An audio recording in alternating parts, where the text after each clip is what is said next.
Hier het so 2-3 weke terug het hier 'n swam uitgebreek wat ons probeer onder beheer kry het, maar die swam het net die beter van ons gekry. Hulle raak heel droog, die swam het hom heel gevat, hy raak heel droog, die tomaties aan die bokante begin ook so vrot raak.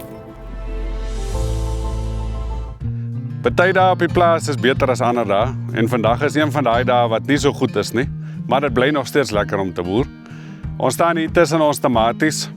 Hier het so 2-3 weke terug het hier 'n swam uitgebreek wat ons probeer onder beheer kry het. Ons gif het so klein bietjie laat gekom, maar ons het gespuit soveel as wat ons kan en alles wat ons moes gedoen het,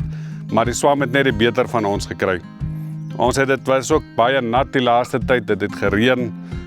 dit was vochtig, die swamme, net die ideale kondisies vir die swamme om uit te breek. En as ons nou hier kyk na ons tomaties, hierdie kant, die tomaties is besig om heel droog te raak, hulle is besig om heel dood te gaan, hy maak so, hierbo raak hy so vrot, en dan kan jy nie meer die tomaties gebruik nie. Daar is wel nuwe groei met nuwe blommetjies, so ons oes nog maar soveel wat ons kan, maar dit lyk nie of dit meer so lank gaan hou nie. Ons het wel ook probeer met die misblouer dit spuit, en dit voel vir my asof die misblouer dit baie erger gemaak het, asof hy die swam oral versprei, want iemand het vir my gesê, dit versprei deur die water, versprei deur mense wat met dit vat, dit het met die reën, met die wind,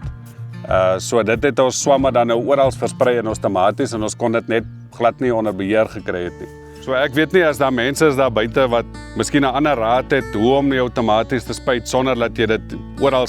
versprei oor al die tomaties, sê vir ons en help vir ons en leer vir ons.